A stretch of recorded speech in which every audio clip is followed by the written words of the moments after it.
My hormonal teenage self couldn't have been more excited. I quickly lost interest in the homework I had been working on that night and opened my phone almost as fast as it could light up with the notification. I clicked on the icon, staring intently until Tinder opened. Of course, I was excited. I ran all the possibilities in my head, all the things that could happen. This could be the girl of my dreams. No, it didn't appear as though I matched with the girl of my dreams. This looked more like a girl from a nightmare that would shake the vilest creatures in the deepest pit of hell to its crooked bones. Smiling from ear to ear, literally, was my match in the first picture of her profile. No name, no age, only a picture. The photo itself seemed to be professionally taken. It was a full body picture. She was dressed in some sort of very formal black dress, and there was nothing about her body that seemed out of the ordinary. She had black hair that was down and presented nicely, likely for this picture or whatever event this picture was taken for, but I didn't give much thought to that, and you'll understand why. Her skin was well kept and seemingly unblemished. Come to think of it now, her face was the only off-putting thing about the picture. But oh god, the face. Her eyes didn't sit inside where the socket should be. They bulged out, seeming far too large for her face. They had no whites, the irises were everything. They were a dark purple, almost black. The eyes had no details, they were just blank, empty. Her teeth were normal, human teeth, and there would have been nothing wrong with them if she didn't have many, many more than any person should have. Her jaw opened wide, very wide. It opened from the bottom of one ear to the other, teeth showing in their entirety as she gave a nice big smile at the camera. I was disgusted by whatever Photoshop job this must have been, but I was also intrigued. It was a really good edit after all. I thought it must have been some artist who wanted to show off their skills or something. But before I engaged in any chats with this match, I noticed they had more photos. 5 more. I swiped to the second one. The same girl in the same dress and all the same grotesque facial features was front and center in this photo once again, but both the quality and setting of this one were much different. It looked like it was taken with a cell phone. The picture wasn't even level, but that's not the detail I first recognized. She was levitating off the ground. The ground, as well as the walls and the ceiling, were seemingly made out of corpses. All that provided light in the photo were half-melted candles on the ground and the flash from the camera. This one looked too real. The bodies all had pretty distinct features. It almost made me sick. Some looked like they were mere skeletons with everything decomposed. Others looked fresh, very fresh. One thing that many of them seemed to have in common was they were missing a lower jaw, an odd detail. I scrolled past this one quicker than the last. It upset me the more I looked at it, but the third was more confusing. The third picture was of her once again, and in her black dress as she hovered in the middle of an empty field this time. The quality of this picture was like that of the first. It seemed as if it were professionally taken and edited. The sky was an impossible shade of red. As a consequence, the entire image had a sort of red tint to it. Other than that, it simply looked as if it were some sort of farmland. This one didn't disturb me like the last, but it had an eerie feel to it. It was as if this picture was taken in the apocalypse and like it was showing me the end of the world.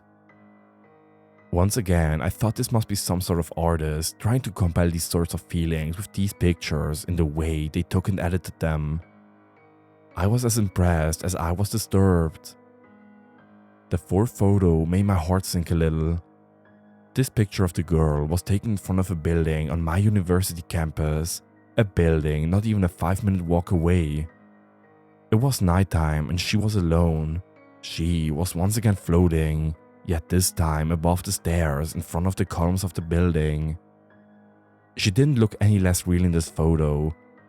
I scrolled back to the first view and noticed how surprisingly alike she looked in all the pictures despite their different angles. This art was too good. It was making me sick. The fifth picture I thought must be impossible. It was of her inside another building, but I knew what building it was. I knew it from the colors on the walls. I knew it from the lights above her floating body. Most of all, I knew where she was because of the numbers on the door behind her. It was only a few doors down from my apartment, the apartment I was in right now. I quickly scrolled to the last photo. It was a close-up of her right in front of my door. I dropped my phone and ran to my door to make sure it was locked. Luckily, it was. I am always good about that. But out of curiosity, I thought I would peek through the peephole to see if someone did happen to be there. I placed my eye upon the hole where I got a glimpse of shoulders and the back of a head with long black hair. In a quick motion, the head turned around while the shoulders remained still. It was her. She whined her smile, ear to ear once again. I jumped back from the door. I ran back to the desk and picked up my phone. Of course, the disgusting picture of her in front of my door was the first thing to pop up as I opened my phone. I quickly exited Tinder and dialed 911. An operator picked up. 911, what's your emergency? I knew that location was the first thing you should give out in the 911 call because if something happens to you while you're on the line, they only have the possibility of helping you if they know where you are. I gave the operator my location, which I am leaving out of this story to not expose myself, and then have a brief, detail-scarce summary of the past few minutes. I left out some of the more extreme details because I wanted to be taken seriously. There's someone outside my apartment door. I just got a match on Tinder. When I clicked in to see the photos, she had a bunch of weird ones of her in. Look, it doesn't matter, but she is messed up. Very messed up. The last two photos were of her outside my apartment door, and when I went to look out the peephole, she was still there. I don't know how, but please send help. Alright, sir, has she threatened you in any way? Has she tried to break into your apartment? We can't just send an officer to you because you feel scared of some girl you met on Tinder who happens to live in the same apartment building as you. Are you calling because she looks different? I was speechless. I was infuriated. How could they do this? Did they think it was ridiculous I was calling them because of a girl? I exploded into a rant over the phone. So what if she hasn't done anything yet? What the hell is wrong with you? She found my apartment, my exact apartment, and she's standing outside of it. We only matched minutes ago. This isn't right. There was a sudden silence on the other end. I felt like I was about to scream. 911 just hung up on me. I was eyeing up my door for a second when I heard someone on the phone once again. It was someone different. He talked once again. This time my phone was up to my ear. Sir, can you hear me? Hello, sir. Yes, I'm here, I replied desperately. Sir, who you were just talking to was not 911 dispatch. I need you to listen to my next instructions very carefully. If you hear another voice other than mine on this call, you need to hang up immediately and wait for me to call back. If the entity you have encountered attempts to communicate with you in any way for the time being, you need to ignore it. Do not leave your apartment unless I instruct you to. Now I need your precise location. We caught onto this one early, so we should be able to contain it with ease. I was hesitant to even talk. Are you the police? No, I work for an agency whose purpose is to locate and contain or eliminate entities like the one you have had the unfortunate luck of encountering tonight. I need your location now. Maybe I was stupid for giving this man on the phone my location, but with everything that had just hit me, I didn't hesitate. I gave him my address and apartment number. He was silent for only about 15 seconds. Alright, a team is en route to your apartment. Sit tight. Now, we need to lay out a few more rules. I have the floor plans for your apartment. It looks like you've got a studio with one closet and one bathroom. Can you fit inside your closet? Yeah, but why would I need... If the lock on your apartment door unlocks, I need you to quickly shut off the lights and climb into your closet. Be silent until you hear the door shut once again. If any sinks or your shower turns on, I need you to shut them off as quickly as possible. If you hear splashing coming from your toilet, I need you to flush it immediately and close the lid.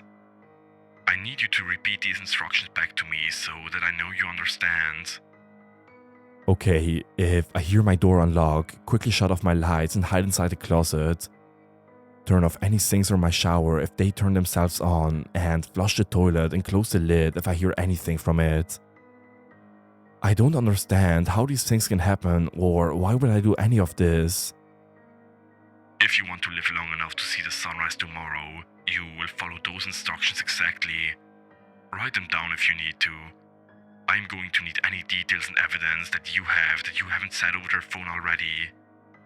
Yes, I could still hear what you were saying at the beginning of the call. You said you matched with her on Tinder. Does she have a name? Yes, I matched with her on Tinder, but her profile didn't have a name or age, just pictures that... Once again, I was interrupted by the new operator. It seemed he was urgent to exchange as much information as possible. Witnessing what I had, I didn't object. I need you to screenshot those pictures if you can.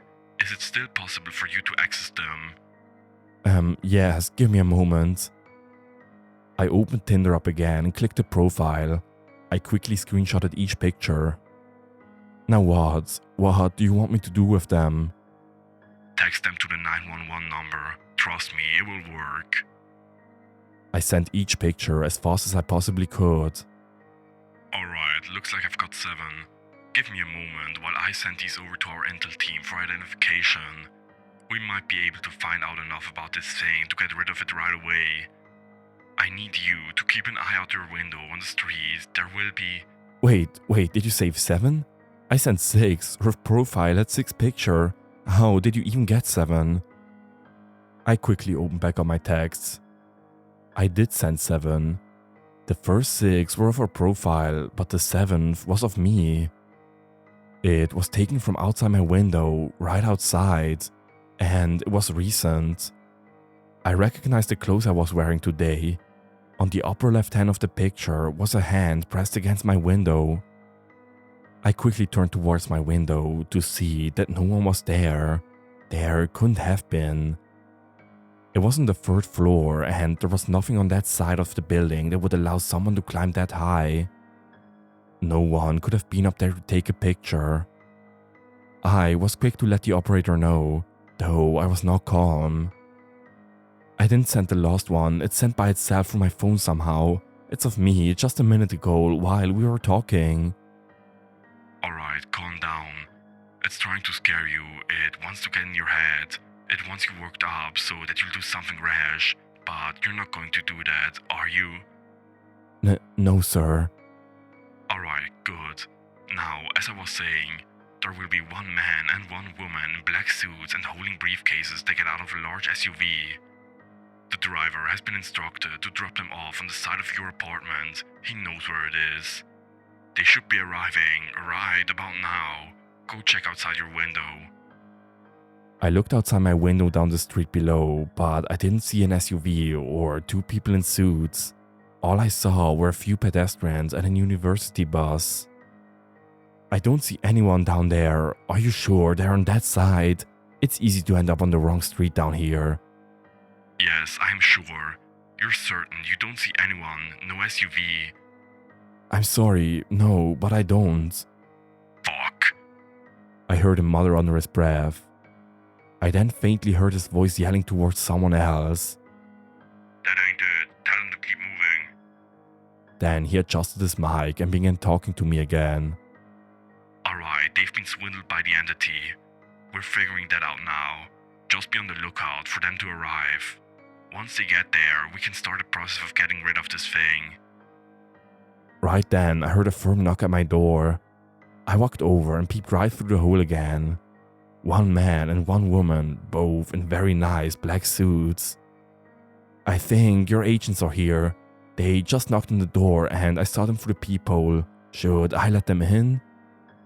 The operator practically screamed through the phone. No, do not let them in.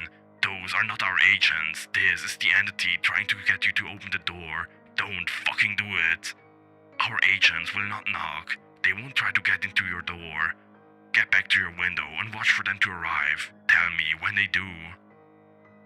After a few more minutes of waiting, I finally saw a large SUV pull up in front of the apartment and 2 people get out. 1 man, 1 woman, nice suits and briefcases. After they got out of the car, they looked up at my window as they made their way towards the entrance. Then the SUV drove off. "Alright, they're here." Good, they're going to scout out the building, figure out what we're dealing with, and assess if another team needs to be called in. I'll let you know anything you need to do when I find out. Just stay on the line. I had started to feel relieved, albeit more confused. I did believe these people were here to help, but I didn't know what they could do to help me. How could 2 people from whatever organization this was probably deal with this thing at my door? I contemplated the possibilities as I sat down in my chair for the first time in a while, finally calming down a little. This little moment of peace was just that. For not long after I sat down, I heard an electronic click from my door as I jumped from my seat. I remembered the operator's instructions.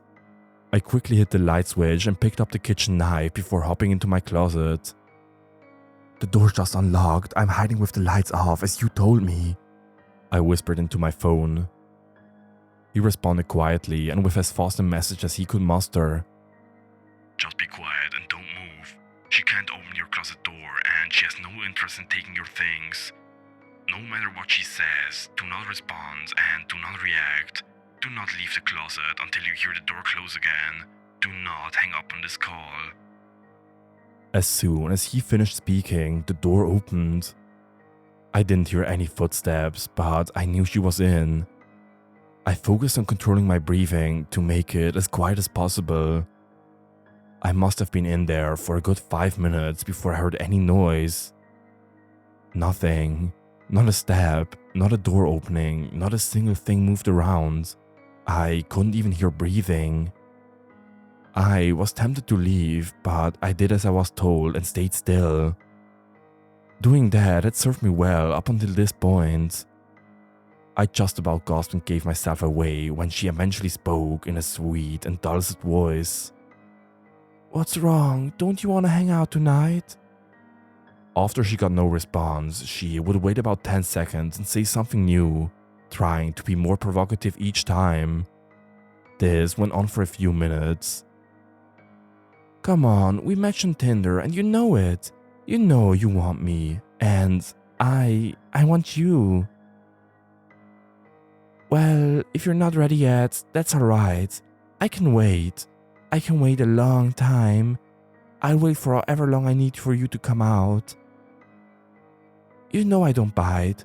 I'm just a very, very good kisser. You can ask the others. You can meet them too. But why don't you try it yourself? Just come on out." "What do you have to lose? I know how lonely you are. I know I'm the only one you'll ever have a chance with. At least I'm the only one who will forever love you. You know you'll always be nothing without me. I'm the only one, the only thing that will ever bring meaning to your life." She got more assertive. I could hear her voice getting closer each time she spoke, trying to get me to come out. Eventually, she was so close to the closet door, she was practically touching it. She might have been. It was obvious she knew I was in there, but the operator said to sit put and that she couldn't open the door. I trusted him for now. "You know you're a worthless, rotting sack of shit. You're not even good enough for the maggots. You have done nothing with your meaningless, short life and you never will, even if I let you live past this night. You can come with me or you can burn. No one is coming to save you. No one can." She stopped for a moment. I think she heard what I heard. There were steps in the hallway. Someone was walking around on my floor.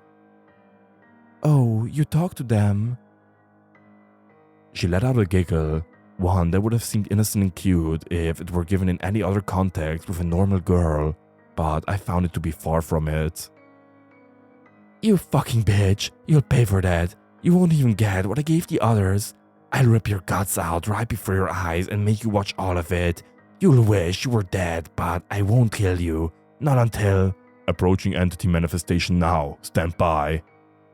I heard a man's voice say from just outside my apartment. She screamed in fury before I heard my apartment door slam shut in a split second later with a force I don't think I could replicate with all my might if I tried. I exited my closet and turned my light back on as I ran to the door to look on the peephole. I couldn't see anything. What just happened?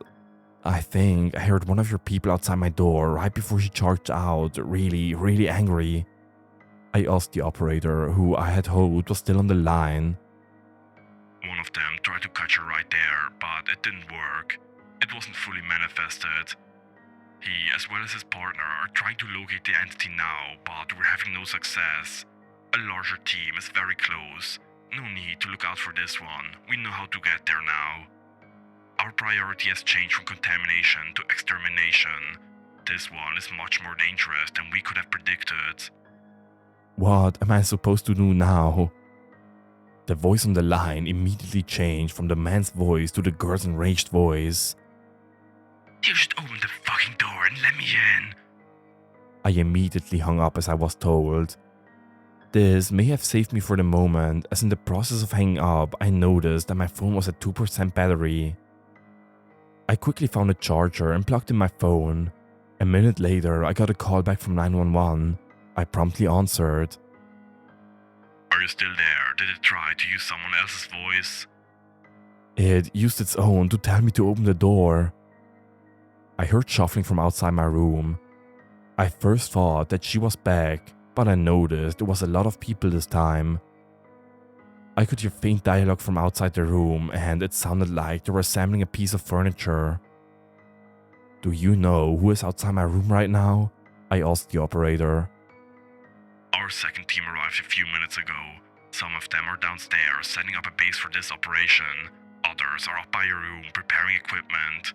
Just let them do their thing and this will be over real soon. As long as we're fighting what we think we're fighting. Dear God, I hope so. What about my neighbors? What about the people walking around the hallways and everyone else in this building?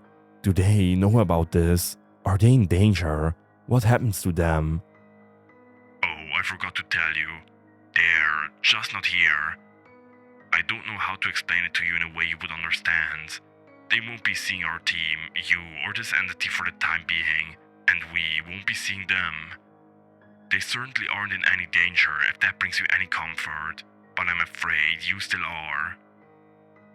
I was once again confused by this new piece of information, but I didn't have the energy to question it at this point. I just wanted this to be done and over as soon as possible. It's here, I heard a woman assert from right outside my door. I heard a few different things turn on.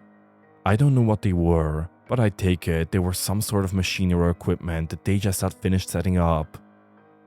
A few moments of silence passed before I heard a man mutter, "Oh shit." Seconds later, I heard light bulbs explode before gunfire erupted in the hallway outside my room.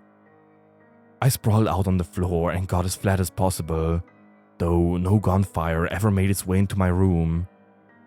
These gunshots were quickly followed by an even louder scream from what I assumed to be the girl. The shooting went on for only a minute or two, after which I heard a few magazines drop to the floor and some rifles being wrecked, as well as some louder dialogue and cursing. I started to put on my shoes, hoping this was over now, but besides that, I felt safer with shoes on anyway. Did they get it? I hopefully asked the operator. No, it plowed right through our guys and got away somewhere in the stairwell. She killed a couple of them and injured a couple more as well. We underestimated her again, but now we know what we have to do. We're almost through with this, just keep a level head and you'll be alright. I sat down silenced. 2 people just died on my behalf. 2 people died because I, being the stupid teenager I am, had to be on Tinder messing around. I checked my phone. It hadn't got much more of a charge by this time. It was only at 7%. I waited there for another 5 minutes. I just sat in guilt with my head resting in my hands, thinking of how all of this could have been avoided before I heard something coming from my bathroom. I picked up my phone, unplugged it, and walked over, pushing the door open to get a peek. Hands were coming out of the toilet bowl and gripping the seat. She pushed down against the seat of the toilet as she attempted to force herself up out of my toilet. I screamed and fell back against the wall. Her head made it out. She was wounded, blood covering her face and arms. I could see that one of her eyes had been shot out and blood still ran from the socket. She turned towards me as she attempted to pull the rest of herself up. She clenched her jaw but revealed all of her teeth to me, also covered in blood. Oh God, she's climbing out of my toilet. It's too late. Go run now. Do you understand? Get out of your apartment. I unlocked my door as I charged out. All of the lights were out. They had all been shattered. The hallway looked like a trench from a war. Blood lined the floor and was splattered along the walls and ceiling. There was broken equipment that was alien to me, all up and down the hallway, which I narrowly missed while running away from my room. I could feel the spent brass underneath my feet. The worst side was the bodies. 2 men in body armor with rifles strapped around them lay lifelessly on the ground. One was flipped over and had a trail of blood behind him as if he was thrown. The other had his upper body propped up against the wall. His lower jaw had been ripped out as blood came from his mouth and throat and colored his black uniform red. I dearly wish I was watching the ground in front of me as I ran, because I took not 2 steps ahead and stepped right on the man's jaw. I can't even begin to tell you how I felt, feeling dead beneath my foot as I ran. I could feel his teeth. Where do I go now? What do I do now? I frantically asked the operator. Get to the stairwell. Go down. I know you're used to there only being a few flights of stairs because the first floor is where they ended. You'll notice they go down further this time. I need you to proceed until you reach the bottom. There you'll find where our team set up their base of operations. I ran down the stairs faster than I think I'd ever run down a flight of stairs before. I didn't feel like I was going to trip or my legs were getting too tired. Rather, I felt as if my legs were outpacing me. It must have been a good 10 floors worth of stairs before I reached the bottom, but I got there quickly with the energy I had. At the bottom of the stairs were tons and tons of boxes. They looked as if they were military grade or just made to carry really expensive things. A number of them were open and their contents were emptied. I guess this is where all their fancy equipment came from that they were trying to use upstairs. On a few of them there were laptops. As I walked over to one, I was startled by what I walked past. Between a couple of rows of these boxes, I found another corpse. This one I recognized as being one of the 2 in suits who had come in earlier. It was the woman. She, like the one man, and I assume the other from my floor, had her jaw ripped out as well. In her hand was a revolver, a very shiny and quite briefly looking .357 Magnum. I set my phone on a box for a moment as I checked it out. I opened the cylinder and found that none of the 6 primers had been struck. This poor woman couldn't even get off a shot before being ripped apart. I found another one of her team's members dead. It's the woman who came in with the first man earlier. I notified the operator.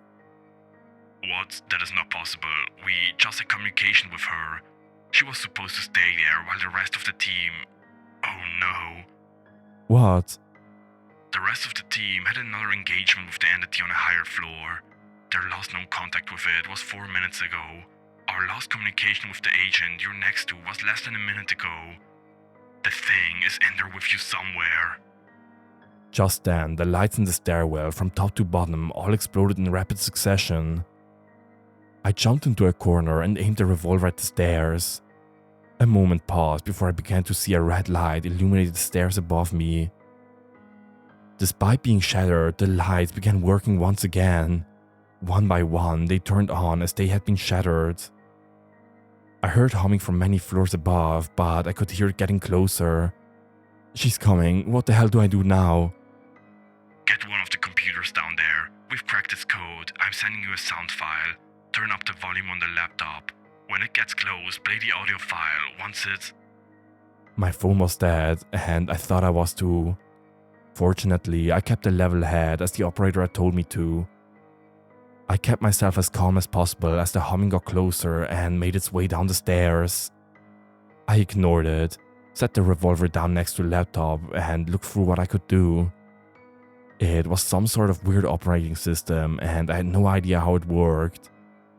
I found some sort of messaging system, like an email, though I don't think it was quite that, and found a recent message. This had to be it.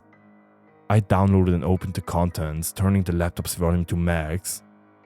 The humming stopped as I heard a giggle from right behind me and a playful voice say, "What do you think you're doing? I already told you what was going to happen to you. Are you ready for a kiss now?" I stood up, taking a deep breath and slowly turning around, with one hand still on the box in front of me. "Well, you better come give it to me." I was somehow able to deliver with a straight face, despite being more afraid than I have ever been in my life, which I assumed was about to end. She approached slowly, opening up her smile from ear to ear once again. Slimy, vicious saliva gushed out from her mouth as she came closer. I hit the spacebar on the laptop before throwing myself to the ground, away from her.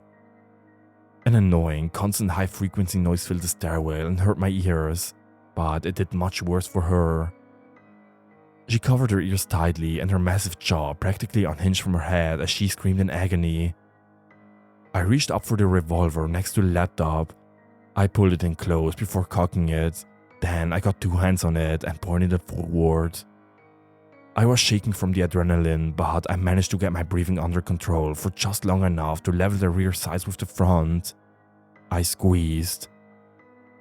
Blood splattered on the stairs behind her as part of her head was blown clean off.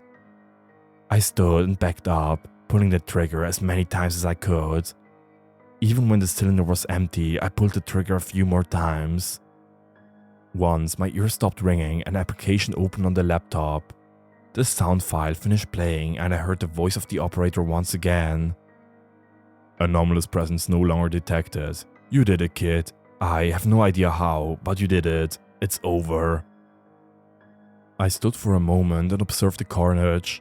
The red lights faded until they were gone, and darkness once again.